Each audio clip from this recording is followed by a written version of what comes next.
It was a case that captivated Delmarva, so much so that to this day, when you speak of Kirk Bloodsworth, many people remember what went down.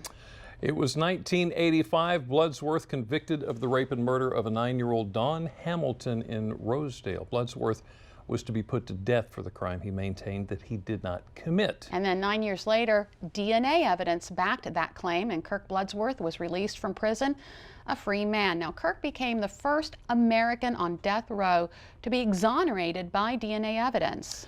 That is certainly a fascinating story, and it's one that our next guest writes about. This is author Tim Junkin.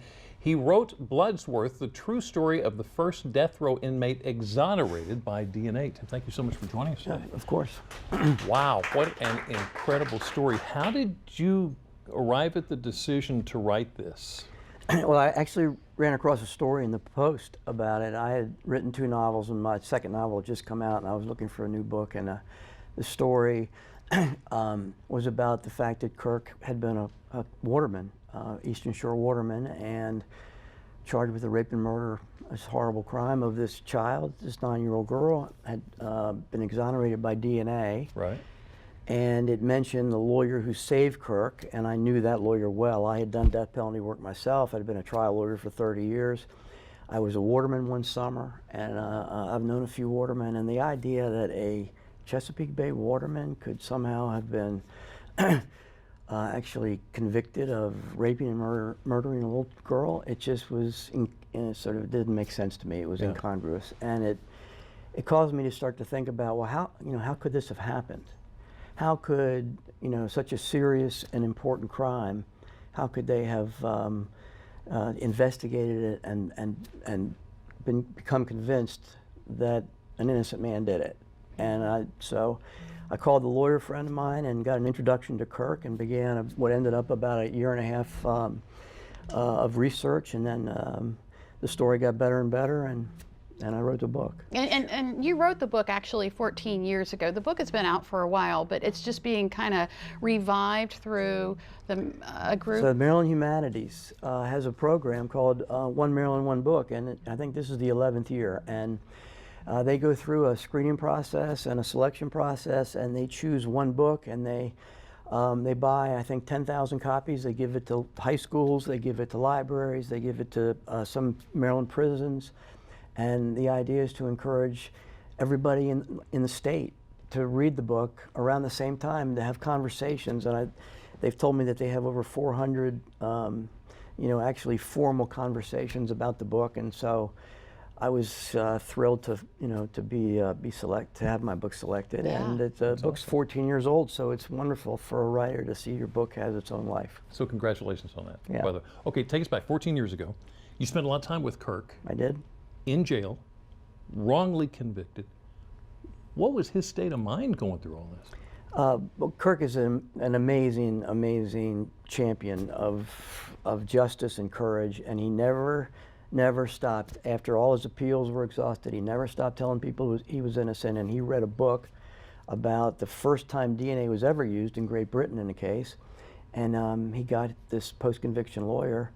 I mean, there are all these miracles in this book, but they found DNA on the child's clothing, which the FBI said didn't exist. That they said there had been no fluids found on the clothing, and they had it tested, and it wasn't Kirk, and they had to let him out. And then Kirk was the one who wanted not just to be exonerated; he wanted to find out who committed this crime. He wanted peace for himself and peace for Dawn Hamilton, the little girl who was killed.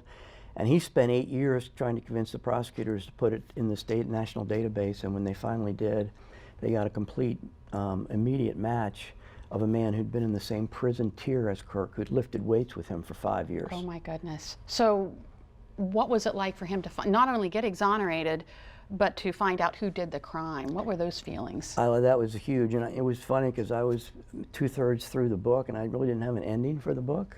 And Kirk called me, and he was crying, and told me the story of the prosecutors coming down and saying, "Mr. Bloodsworth, we have a match, and finally we know it's not you, and we're sorry."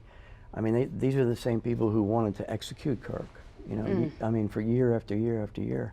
The most amazing thing, I think, is what Kirk then was able to do with his life, because he has become this global champion against the death penalty and for justice. He was instrumental in Maryland eradicating the death penalty in 2013.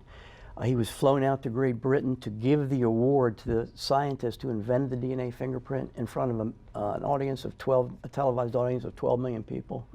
And this Cambridge waterman who didn't graduate from an accredited high school has been just a powerful force for social justice now for 10 years.